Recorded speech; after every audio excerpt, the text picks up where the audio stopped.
हम first chapter पढ़ रहे हैं जहाँ पे हम भौतिक राशियों के बारे में पढ़ेंगे। भौतिक राशियाँ, फिजिकल क्वांटिटी।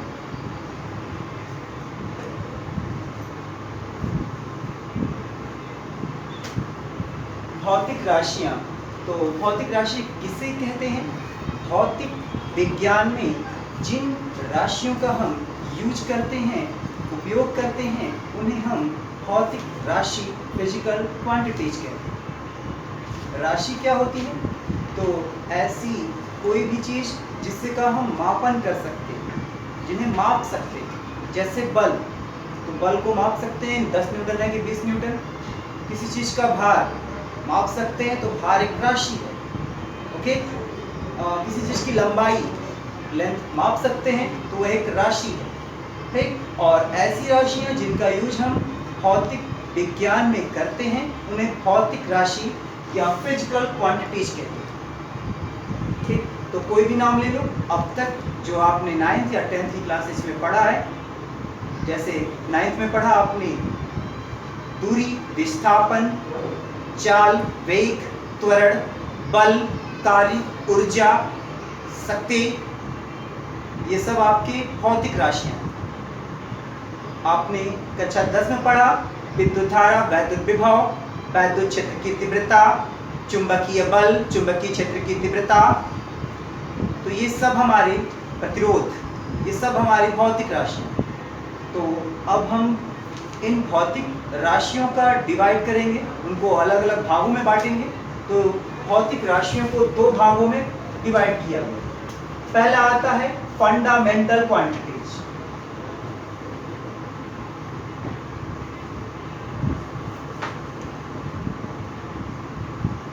और दूसरा है डिराइव्ड क्वांटिटीज।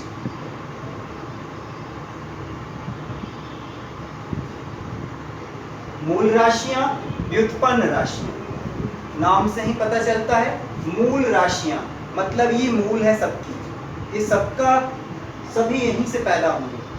व्युत्पन्न राशियां, व्युत्पन्न मतलब किसी से उत्पन्न हो, तो ये व्युत्पन्न राशि कहलाता है। तो अपना नाम अपनी हेडिंग से ही अपनी डेफिनेशन देते हैं। ठीक, हम कुल 7 भौतिक राशि, लंबाई, लेंथ, द्रव्यमान, समय, ताप, ज्योति तीव्रता, विद्युत धारा, पदार्थ की मात्रा,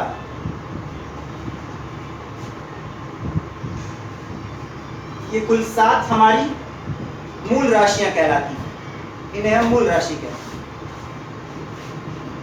इनके अतिरिक्त जो भी राशियां इन 7 से मिलकर बनेंगी, उन्हें हम व्युत्पन्न राशि कहेंगे, डिराइव्ड क्वांटिटीज कहेंगे। जैसे अगर हम बात करें क्षेत्रफल, एरिया, तो एरिया इक्वल क्षेत्रफल बराबर लंबाई गुणे चौड़ाई।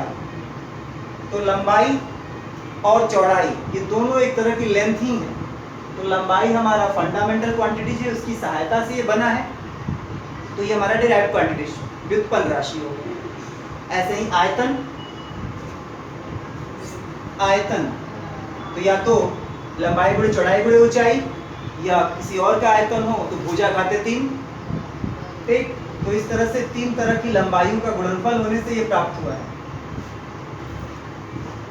तो ये एक तरह का हमारा व्युत्पन्न राशि। ऐसे ही हम बात करते हैं अगर चाल की, तो चाल बराबर लंबाई मतलब दूरी बटा समय। तो दूरी और समय का यूज हुआ, मतलब मूल राशि का यूज हुआ, तो ये हमारा चाल बना। चाल एक व्युत्पन्न राशि। वेग विस्थापन बटा समय, त्वरण चाल मतलब वेग परिवर्तन बटा समय अंतराल। तो कोई भी ऐसी राशि जो मूल राशियों की हेल्प से बनती है, उनकी सहायता से प्राप्त होती है, उन्हें हम व्युत्पन्न राशि कहते हैं। बल द्रव्यमान गुणे त्वरण, द्रव्यमान का यूज हुआ तो व्युत्पन्न राशि। ओके, तो पक्का याद कर लीजिए, ये आपके 7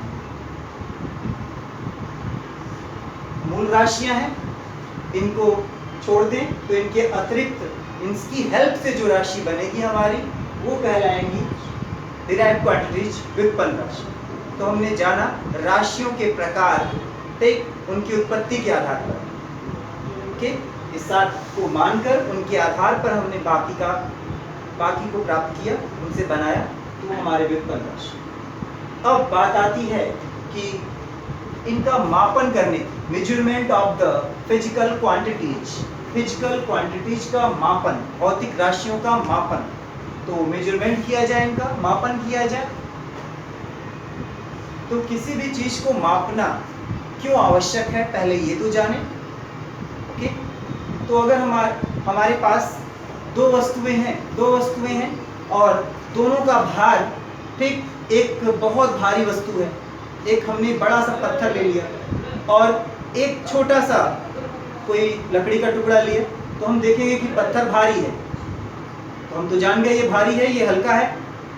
लेकिन अगर दोनों का भार में थोड़ा बहुत अंतर हो, तो हम ऐसे छूकर नहीं बता पाएंगे कौन अधिक भारी है।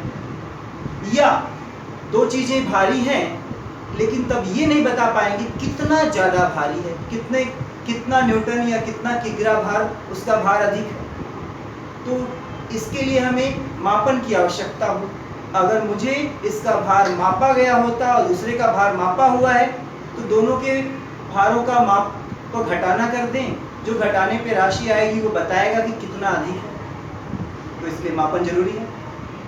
किसी को बुखार है, कितना डिग्री बुखार है, बुखार तो है, छूट कर जान गए, लेकिन कितना ज्यादा बुखार है ये कैसे बताएं? तो कोई मापने वाली चीज होनी चाहिए, नहीं तो हम बता ही नहीं पाएंगे बुखार कितना है। तो इसके लिए मापन आवश्यक है। और मापने के लिए भी एक बात, कोई भी फिक्स चीज नहीं है, हम अपने ही द्वारा एक किसी चीज को स्टैंडर्ड, मतलब एक मानक मानेंगे। कहेंगे जैसे मुझे मान लीजिए इस व्हाइट बोर्ड का लंबाई नापना है, ठीक, मैं अभी इस दुनिया में कुछ भी मापने वाली चीज नहीं बनी, तो पहली चीज बना दिया हमने, कहा कि ये डस्टर, एक मात्रक बना दिया, एक डस्टर।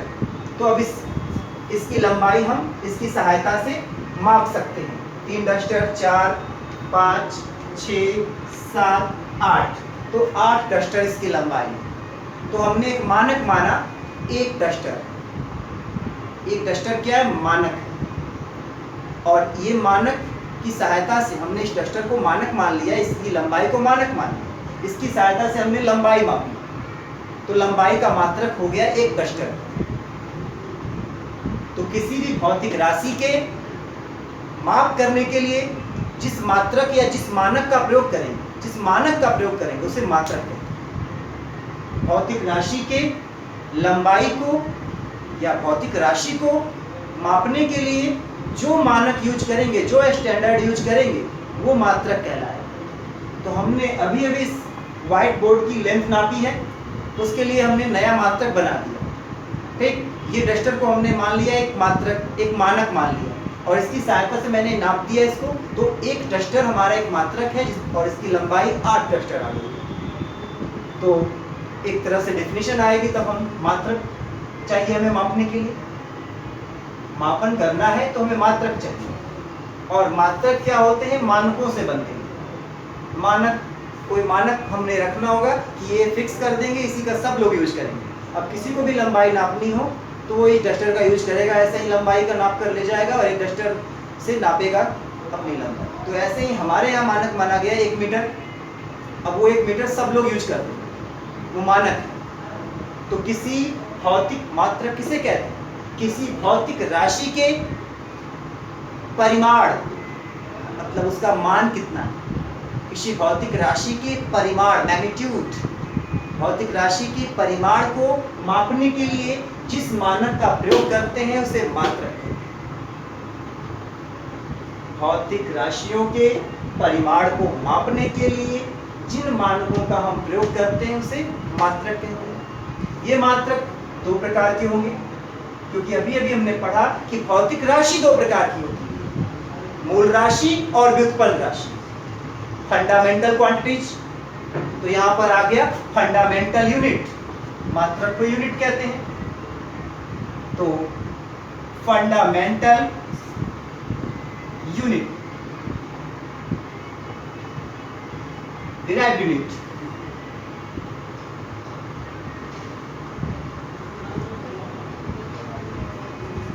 जिस तरह से भौतिक राशियां दो प्रकार की, मूल राशि और व्युत्पन्न राशि, उसी तरह मात्रक भी दो प्रकार के, मूल मात्रक और व्युत्पन्न मात्रक। मात्रक की परिभाषा क्या थी? मात्रक किसे कहते हैं? तो किसी भौतिक राशि के परिमाण को मापने के लिए जिन मानकों का प्रयोग करते हैं उसे मात्रक। तो मूल मात्रक की डेफिनेशन कैसे देंगे? मूल राशियों को मापने के लिए जिन मानकों का प्रयोग करते हैं उसे मूल मात्रक है। ओके, मूल राशियों को मापने के लिए जिन मात्रकों का प्रयोग करते हैं उसे मूल मात्रक है। कितना आसान डेफिनेशन है। अब मूल मात्रक कितने होंगे? तो हमारी मूल राशियां कितनी हैं? 7, तो मूल मात्रक भी 7 होंगे। तो मूल मात्रकों की बात करते हैं तो मूल राशियों की पहले बात कर लें।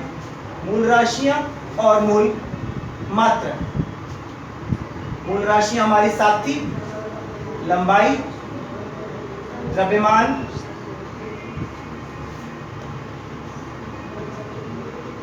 समय, ताप, ज्योति तीव्रता, विद्युत धारा,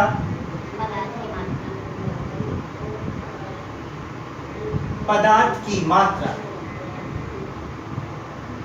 लंबाई को नापने का मूल मात्रक हमारा मीटर है। इसे स्मॉल m से दिखाते हैं। ये किसी साइंटिस्ट का नाम नहीं है, इसलिए जब कोई मात्रक किसी साइंटिस्ट का नाम ना हो तो उसे कैपिटल लेटर में नहीं लिख सकते।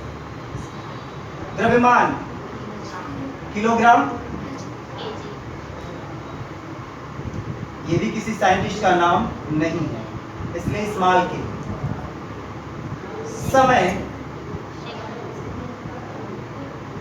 इसे भी हम सेकेंड, इसे भी हम स्मॉल लेटर में ही लिख पाएंगे क्योंकि ये भी किसी साइंटिस्ट का नाम नहीं।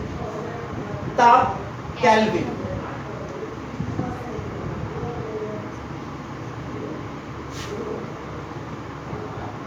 केल्विन ये साइंटिस्ट का नाम है, इसलिए इसे हमें कैपिटल लेटर में लिखना पड़ेगा। किसी साइंटिस्ट का नाम हो अगर मात्रक तो उसका एक अक्षर यूज करते हैं, पहला अक्षर यूज करते हैं तो कैपिटल लेटर।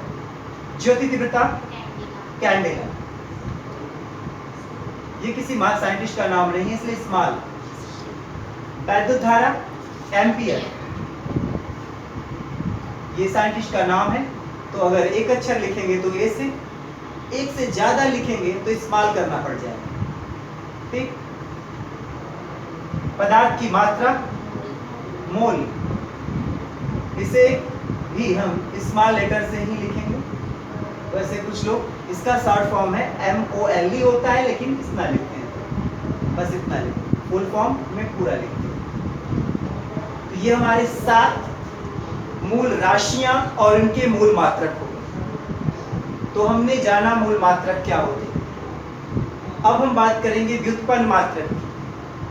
व्युत्पन्न मात्रक, तो नाम ही है पता कि उत्पन्न हो रहे हैं किसी से, खुद से नहीं किसी और से प्राप्त होंगे। तो व्युत्पन्न मात्रक की परिभाषा, मूल मात्रकों पर तो या मूल मात्रकों पर उचित घात लगाकर जो मात्रक प्राप्त होंगे उन्हें व्युत्पन्न मात्रक कहते हैं। मूल मात्रक पर उचित घात लगाकर जो मात्रक मिलते हैं उन्हें व्युत्पन्न मात्रक। व्युत्पन्न मात्रक की बात करें तो उसके लिए हमें पता चला चाहिए व्युत्पन्न राशि का।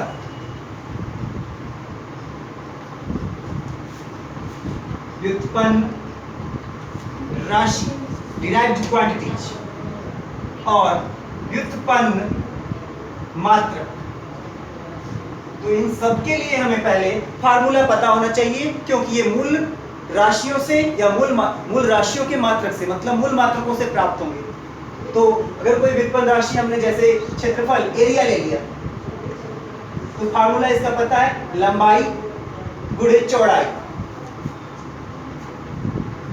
तो हमें इसका मात्रक चाहिए, तो लंबाई का मात्रक मीटर चौड़ाई का मात्रक मीटर मतलब मीटर स्क्वायर। तो हमने क्या देखा, मूल मात्रक पर हमने घात लगाकर प्राप्त किया है, तो ये हमारा व्युत्पन्न मात्रक है 1 मीटर स्क्वायर। ऐसे ही हम आयतन की बात कर लें, लंबाई गुणे चौड़ाई गुणे ऊंचाई, मीटर गुणे मीटर गुणे मीटर, मीटर क्यूब घन मीटर। ऐसे ही हम चाल की बात करें या वेग की बात करें, तो चाल बराबर दूरी बटा समय, दूरी का मात्रक हो जाएगा मीटर और समय का सेकंड, तो लिख सकते हैं इसको मीटर सेकंड इनवर्स, बटे में है ऊपर गया तो -1। तो हमने देखा कि मूल मात्रक पर घात लगाकर, तो जब हम मूल मात्रकों पर उचित घात लगाकर जो मात्रक बनाए जाएंगे या प्राप्त होंगे, उन्हें हम व्युत्पन्न मात्रक। इन मूल मात्रकों और व्युत्पन्न मात्रकों के अलावा, मतलब मूल राशियों और व्युत्पन्न राशियों के अलावा दो पूरक राशियां होगी। पूरक राशि, तो उनके मात्रक को हम पूरक मात्रक कहते हैं। तो उनके बारे में जानते हैं।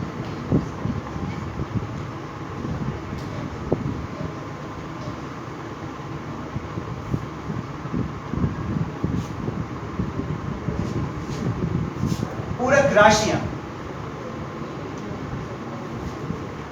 हमारे पास दो राशियां हैं जिन्हें हम पूरक राशि कहते हैं। एक होता है कोण और एक होता है घन कोण। इनके मात्रक पूरक मात्रक कहलाएंगे।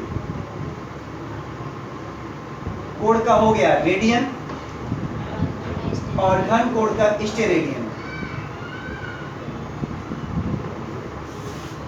तो हमारे पास दो पूरक राशियां हैं और उनके मात्रक हैं।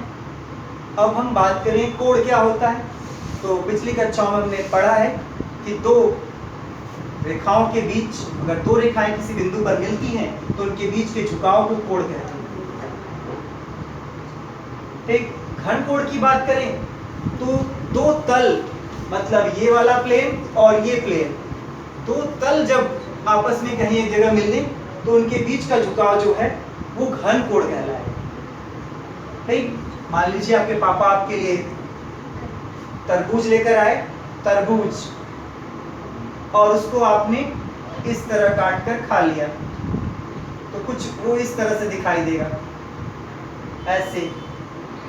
तो ये दो तलों के बीच का कोण है, तो इसे हम घन कोण कहेंगे। दो तलों के बीच का, रेखाओं के बीच का कोण, रेखाओं के बीच का झुकाव होगा तो उसे कोण कहेंगे, लेकिन दो तल का झुकाव होगा तो उसे घन कोण कहेंगे। तो डेफिनेशन भी उसी तरह देनी होगी। एक रेडियन किसे कहते हैं, एक स्टेरेडियन किसे कहते हैं। एक, तो अभी तक हमने जो भी मात्रक पढ़े, 7 मूल मात्रक पढ़े, metre, kilogram, second, kelvin, candela, ampere, mole, उन सब का वो सभी एक मानक से बनाए हुए होंगे। तो उस मानक को हमें डेफिनेशन से याद करना होगा। अब हमने कह दिया कि एक डस्टर जो है लंबाई का मात्रक है, तो कोई भी सबके पास अलग अलग डस्टर होगा, कोई छोटा डस्टर कोई बड़ा डस्टर, तो सबका डस्टर तो मैच करेगा नहीं, तो बस मेरा ही ये वाला डस्टर ही मानक बनाया गया है। तो सबको भी याद करना होगा कि ये डस्टर लेना है, इतनी लंबाई उसकी है, इसी नापना है। अपने डस्टर से काम नहीं चलेगा, जो भी लंबाई नापने के लिए डस्टर बनवाना है वो उससे नाप कर बनेगा। तो अब इसका परिभाषा बनाना होगा इस डस्टर का, तो इस डस्टर की कोई परिभाषा बनानी होगी। तो ऐसे कह सकते हैं, वो डस्टर जो हमारी हथेली, सर जी की हथेली के बिल्कुल बराबर है, तो ज़्यादा हो गया, बिल्कुल बराबर होगा, वो डस्टर लंबाई का मात्रक होगा। तो इस डस्टर की परिभाषा होगी, एक डस्टर की डेफिनेशन। तो ऐसे ही मीटर का डेफिनेशन बनाना होगा कि एक मीटर की डेफिनेशन क्या होगी। नहीं तो कोई भी कितनी भी लंबाई को 1 मीटर समझ लेगा। तो जो भी मानक होते हैं उनकी एक परिभाषा होती है। तो हमारे पास रेडियन है, स्टेरेडियन है, इनकी परिभाषा बनानी होगी कि एक रेडियन कितना होता है। ट्राई करते हैं।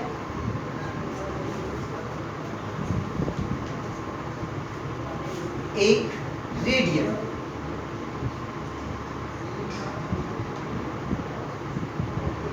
एक रेडियन की डेफिनेशन कैसे बनाते हैं? तो सोचिए, एक गोल सी एक रोटी ले लिए, ठीक है, और उस रोटी का एक केंद्र बिंदु, बिल्कुल बीचों बीच बिंदु, उससे उसका रेडियस कितना है मान लेते हैं r, मतलब रोटी हमारी एक सर्कल की तरह है, उस सर्कल के, उस वृत्त के रेडियस जितनी है उतना चाप का उसकी परिधि पर एक, उतना चाप ले लिया उसकी परिधि पर। तो किसी वृत्त की त्रिज्या के बराबर चाप द्वारा उसकी परिधि से केंद्र पर जो कोण बनता है उसे एक रेडियन कहते हैं। किसी वृत्त की त्रिज्या के बराबर चाप द्वारा वृत्त के परिधि से केंद्र पर अंतरित होने वाला, बनने वाला कोण एक रेडियन कहलाता है। ऐसे ही स्टेरेडियन की डेफिनेशन, स्टेरेडियन, तो इसके लिए हमें क्या सोचना होगा? इसके लिए हमें अपना तरबूज वाला ही एग्जांपल लेना पड़ेगा। पूरा तरबूज है, गोला मतलब स्फीयर, ठीक। तो उस स्फीयर की बात करें तो स्फीयर में क्या होगा? सर्कमफेरेंस मतलब परिधि तो नहीं होगी, पृष्ठ होता है, ठीक।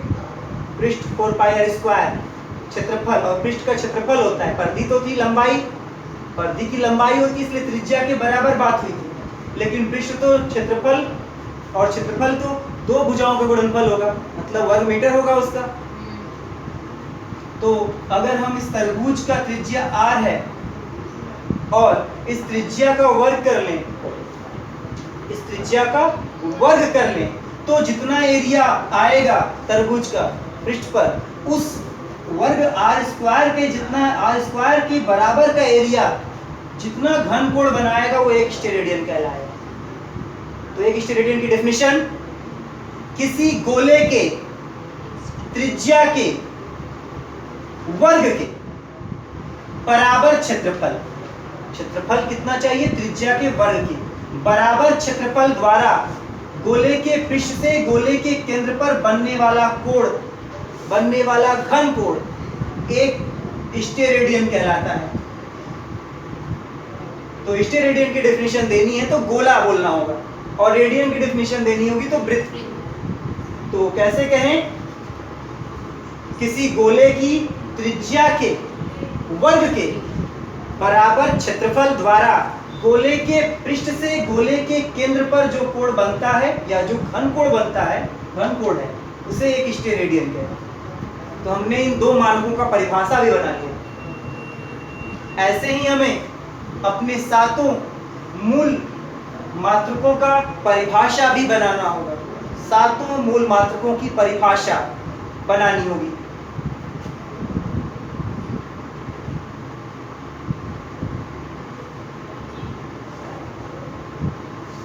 हमारी 7 मूल राशियां थी: लंबाई, द्रव्य, मान, समय, ताप, ज्योति तीव्रता, विद्युत धारा, पदार्थ की मात्रा, length, mass, time, temperature, intensity of the light, current, electric current, and quantity of substance या मैटर, कितनी मात्रा है इसकी क्वांटिटी। लंबाई की मात्रा को हम मीटर कहेंगे, मूल मात्रक। द्रव्यमान का किलोग्राम, समय सेकंड, केल्विन, कैंडिला, एम्पियर, पदार्थ की मात्रा मोल। अब इन मानकों का भी परिभाषा होना चाहिए, क्योंकि ये मूल मात्रक है तो इनसे एक मानक से बनाया गया होगा। तो कोई भी मीटर कितना भी बड़ा लेके, कितनी भी लंबाई लेके कहेगा ये 1 मीटर हमारा, तो हमें फिक्स करना होगा, सभी लोग एक ही जगह से वो मीटर का पैमाना नापें, सबके लिए परिभाषा फिक्स हो। तो किसी सबकी ढेर सारी परिभाषाएं याद करो, चाहे एक सबसे इंपॉर्टेंट परिभाषा याद करो। तो सबसे जनरल परिभाषा बनाई गई इन सब के पैमाने के लिए। कहा गया कि पूरी दुनिया के लिए, सभी देशों के लिए एक ही पैमाना हो। नहीं तो अपना अपना पैमाना तो बहुत कुछ है, फुट है, इंच है, लट से भी खेतों को नापते हैं, तो पैमाने तो बहुत सारे, लेकिन ऐसा पैमाना जो सारी दुनिया माने, सभी देश माने। ठीक, तो इसके लिए एक अंतर्राष्ट्रीय न्यायालय बनाया गया। तो पेरिस के सेवरस नामक शहर में एक बड़ा सा कार्यालय, ऑफिस खोला गया, अंतर्राष्ट्रीय कार्यालय, न्यायालय नहीं, कार्यालय, ठीक, जिसका नाम रखा गया माप पाठ तौल केंद्र। वहाँ पे मापन की सारे मात्रकों का डिफिनेशन बनाया गया, रखा गया, मानक रखे गए। तो वहाँ की बात करें तो मान लीजिए ये हमारा कोई छड़ है और हमने 1 मीटर नापा हुआ है, लेकिन गर्मी का दिन आएगा तो प्रसार होगा तो थोड़ा बड़ा हो जाएगा, तो हो सकता है 1 मीटर अब नापने जाएगा कोई तो बड़ा मीटर हो जाएगा। तो ऐसा ना हो, इसलिए टेम्परेचर का भी ध्यान रखा जाएगा परिभाषा में।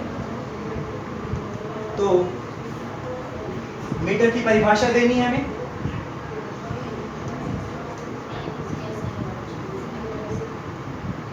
पेरिस के सेवरस नामक शहर में अंतर्राष्ट्रीय माप पाठ तौल का एक कार्यालय है, जहां प्लैटिनम, इरिडियम दोनों का मिश्र धातु का एक छड़ रखा गया है। उस छड़ पर 2 चिन्ह बने हुए हैं, उन दोनों चिन्हों के जो बीच की दूरी है उसे 1 मीटर कहते हैं, और ताप 0 डिग्री। इन सब बातों को मिला के परिभाषा बना दी। पेरिस के सेवरिस नामक स्थान पर अंतर्राष्ट्रीय कार्यालय में 0 डिग्री सेल्सियस टेम्परेचर पर प्लैटिनम इरिडियम मिश्र धातु की एक छड़ रखी गई है। छड़ पर बने 2 चिन्हों के बीच की दूरी को 1 मानक मीटर कहते हैं। तो ये हो गई मानक परिभाषा। अब किसी को भी मीटर नापना है तो वहां जाके नाप लेगा, उसी का यूज करेगा। ओके, सबका एक जैसा होगा। और भी डिफिनेशन सोचे गए, जैसे एक तत्व होता है क्रिप्टन। तो क्रिप्टन 86, क्रिप्टन 86 के 16,50,763.73 शुद्ध क्रिप्टन 86 से निकलने वाले नारंगी रंग की प्रकाश की 16,50,763.73 तरंगे जितनी दूरी, जितना जगह घेरती हैं, वो दूरी 1 मानक मीटर कहलाती है। शुद्ध क्रिप्टन 86 से निकलने वाली नारंगी रंग के प्रकाश की 16,50,763.73 तरंगे जितना स्थान घेरती हैं, उस दूरी को 1 मानक मीटर कहते हैं। ऐसे ही मानक मीटर की और भी परिभाषा है। ठीक, मानक किलोग्राम, वैसी ही परिभाषा पेरिस के सेवरस नामक स्थान पर अंतर्राष्ट्रीय कार्यालय में 0 डिग्री सेल्सियस ताप पर प्लैटिनम इरिडियम मिश्र धातु की एक बेलन रखी गई। उस बेलन का द्रव्यमान 1 मानक किलोग्राम कहा जाता है। तो एक परिभाषा ये होगी। और भी डिफिनेशन बना सकते हैं, तो और भी डिफिनेशन बुक से पढ़ सकते हैं। जैसे एक और डिफिनेशन, 4 डिग्री सेल्सियस ताप पर 1 लीटर शुद्ध जल का द्रव्यमान 1 मानक किलोग्राम कहलाता है। तो 4 डिग्री सेल्सियस टेम्परेचर पर 1 लीटर शुद्ध जल का द्रव्यमान 1 मानक किलोग्राम कहलाता है। तो ये भी परिभाषा होगी। ऐसे ही सेकंड की परिभाषाएं हो सकती हैं। सेकंड की परिभाषा इजली तो ऐसे बोलेंगे, माध्य सौर दिवस के 86,400वें भाग को 1 मानक सेकंड कहते हैं। माध्य सौर दिवस के 86,400वें भाग को 1 मानक सेकंड कहते हैं। लेकिन अब मन में आएगा माध्य सौर दिवस क्या होता है, तो सबको मिला के मैं एक लाइन बोल रहा हूं। जब सूर्य बिल्कुल सर पर होता है, सिर के ऊपर होता है जिस समय, उस टाइम को हम मध्याह्न कहते हैं, नून। ठीक, बिल्कुल सर पे सूर्य होगा। और आज का मध्याह्न, आज 2 तारीख है, तो 2 तारीख के मध्याह्न से लेके अगले 3 तारीख, मतलब अगले दिन, बिल्कुल अगले दिन, 2 दिन 3 दिन बीतना नहीं चाहिए। एक मध्याह्न से अगले मध्याह्न तक का जो टाइम मिलेगा, समय होगा, उसे सौर दिवस कहते हैं, सौर दिवस।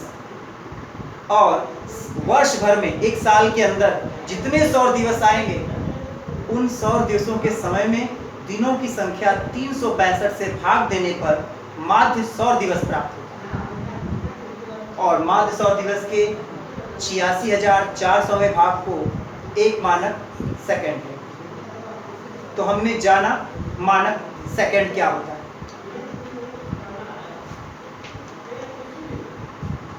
अब आता है और भी डेफिनेशन है इस मानक सेकंड की।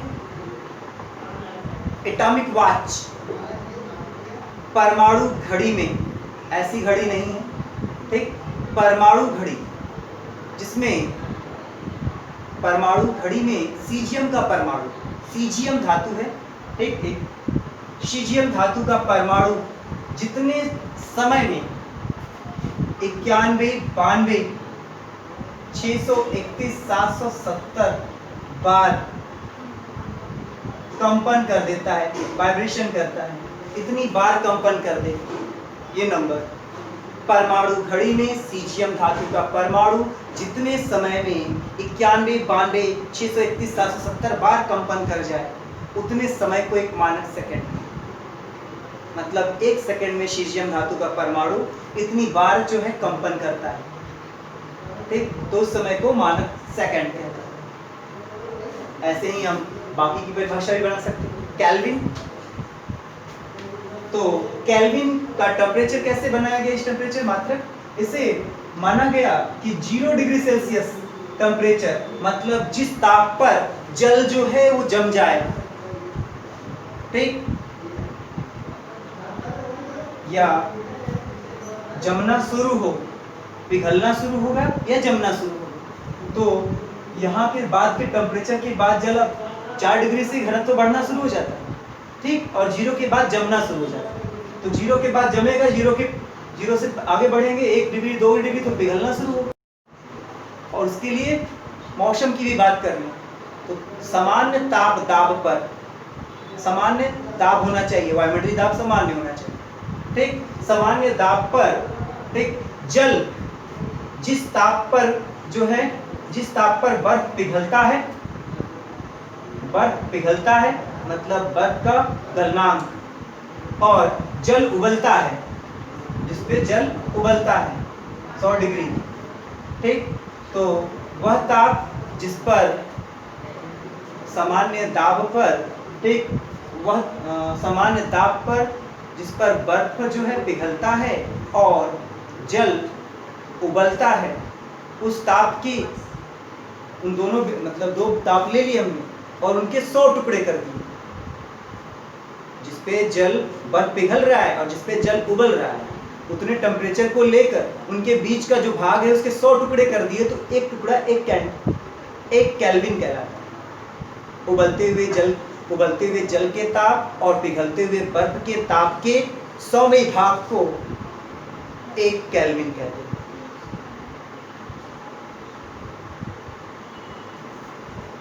जैसे अगर हमारा जो जल है वो उबल रहा है तो 100 केल्विन है, उस ताप को 100 मान लिया, 100 केल्विन, और जिस पर वो बर्फ पिघल रहा है उसको 0 केल्विन। तो जब उसके हम 100 टुकड़े करेंगे तो एक टुकड़ा 1 केल्विन के बराबर होगा। तो ये डेफिनेशन है, सामान्य दाब पर उबलते हुए जल के ताप और पिघलते हुए बर्फ के ताप के अंतर के 100वें भाग को एक केल्विन कहते हैं। उबल रहा है जिस पर, उसे हम 100 केल्विन कह रहे हैं, और जिस पे पिघल रहा है उस पे 0 केल्विन, अंतर कर दें तो 100 आया, अंतर के 100वें भाग को, 100 का भाग, एक केल्विन कहलाता है। सामान्य दाब पर उबलते हुए जल का ताप और पिघलते हुए बर्फ के ताप के अंतर के 100वें भाग को एक केल्विन कहते हैं। एक कैंडिला, तो ज्योति तीव्रता को जानेंगे तभी तो कैंडिला को जानेंगे। तो प्रकाश की तीव्रता मतलब अगर हमने कोई टार्च जलाया तो उससे प्रकाश निकल रहा है, तो हम पूरे की बात नहीं कर रहे हैं। हम चलिए डेफिनेशन बनाते हैं। मानक प्रकाश स्रोत, मानक प्रकाश स्रोत के खुले मुख से, मतलब टार्च जलाया जो कोई मानक प्रकाश स्रोत है, ठीक, उस मानक प्रकाश स्रोत के खुले मुख से टार्च के ऊपर हाथ रख देंगे तो प्रकाश की बात नहीं करनी है, हाथ हटाकर, ठीक, मानक प्रकाश स्रोत के खुले मुख से, पूरी एरिया से भी नहीं, 1 वर्ग सेमी क्षेत्रफल से, 1 वर्ग सेमी, 1 गुणे 1 लंबाई 1 चौड़ाई, 1 गुणे 1 वर्ग सेमी, 1 सेंटीमीटर लंबाई 1 सेंटीमीटर चौड़ाई, तो जो क्षेत्रफल आएगा वो हमारा 1 वर्ग सेमी क्षेत्र।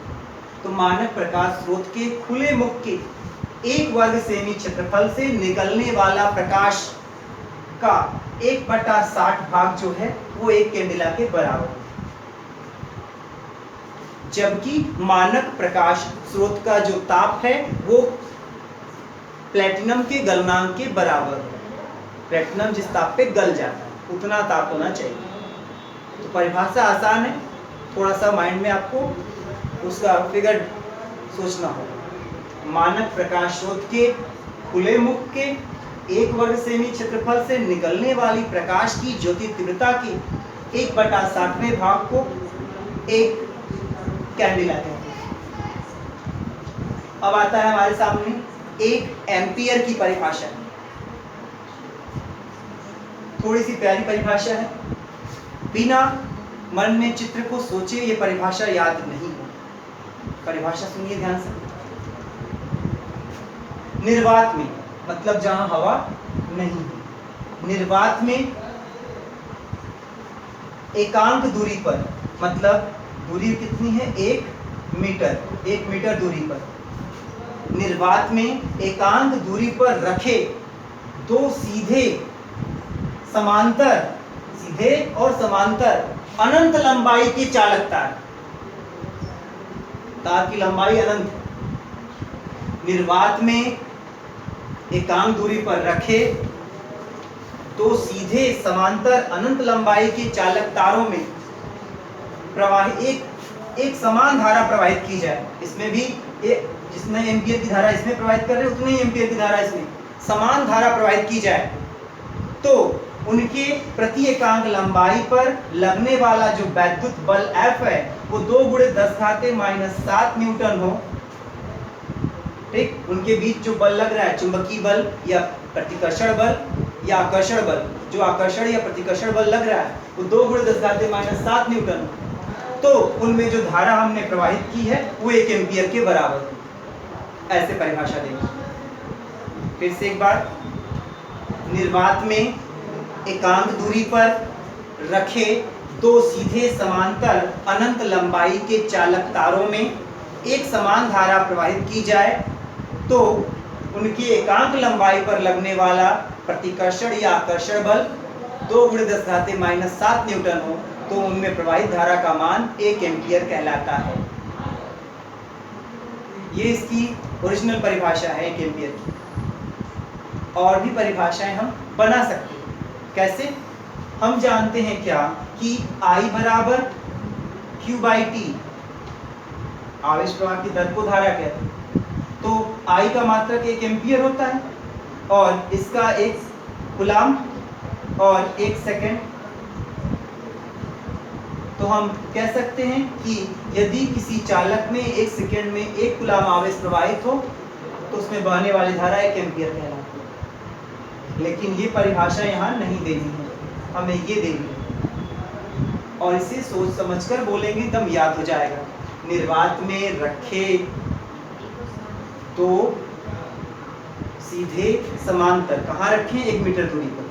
निर्वात में एकांक दूरी पर रखे 2 सीधे समांतर अनंत लंबाई के चालक तार में अगर एक समान धारा बह रही है तो उनके एकांक लंबाई पर लगने वाला जो बल है, आकर्षण या प्रतिकर्षण, वो 2 गुणे 10⁻⁷ न्यूटन हो, तो उनमें जो हमने धारा प्रवाहित की है उस धारा का मान 1 एम्पियर हो। ऐसे ही हम परिभाषा दे सकते हैं एक मोल की। एक मोल की परिभाषा, कार्बन का परमाणु क्रमांक 6 होता है, परमाणु भार 12 होता है, और एक कार्बन का समस्थानिक होता है जिसका परमाणु भार 14 होता है, कार्बन 14। तो हम कार्बन 12 की बात कर रहे हैं, नाम लेकर बोल रहे हैं इसलिए 12, कोई कार्बन 14 को ना समझ ले। ठीक, तो कार्बन 12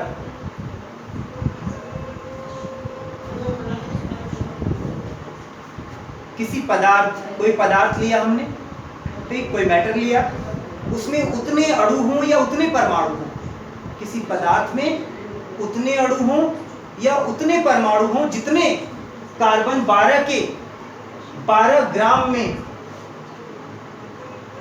परमाणु होते हैं। कार्बन 12 का 12 ग्राम लिया जाए तो उसमें जितने परमाणु रहेंगे उतने परमाणु कहीं भी होंगे तो उस पदार्थ की मात्रा को एक मोल कहेंगे। जैसे हम कहीं मेले में गए हैं, उस मेले में उतने लोग हैं जितने कार्बन 12 के 12 ग्राम में परमाणु होते हैं, तो उस मेले में उतने लोग हैं तो हम कहेंगे उस मेले में एक मोल लोग हैं। तो एक मोल का परिभाषा कैसे दें? किसी पदार्थ की वह मात्रा जिसमें उतने अणु हों या परमाणु हों या आयन हों जितने कार्बन 12 के 12 ग्राम में परमाणु होते हैं, पदार्थ की वह मात्रा एक मोल कहलाती है। कितने परमाणु या अणु होंगे तो उसे हम अवोगाद्रो नंबर या एवोगैड्रो नंबर भी कहते हैं। अवोगाद्रो संख्या 6.023 × 10⁻23 इतने परमाणु या इतने अणु होते हैं कार्बन 12 के 12 ग्राम में। तो इस मात्रा को हम कहते हैं, इतनी संख्या अगर किसी चीज की हो तो वह एक मोल कहलाएगा। तुम्हारे पास इतने पैसे हों तो हम कहेंगे तुम्हारे पास एक मोल रुपए या पैसे हैं। तो बस गिनती है एक तरह की। ठीक, कार्बन 12 के 12 ग्राम में जितने परमाणु होते हैं उतने परमाणु किसी पदार्थ की अगर वहीं पे हैं, अणु हैं या आयन है, तो वो पदार्थ की उस मात्रा को एक मोल कहेंगे। तो आज हमने पढ़ा सभी प्रकार के मात्रक, राशियां और उनकी परिभाषा।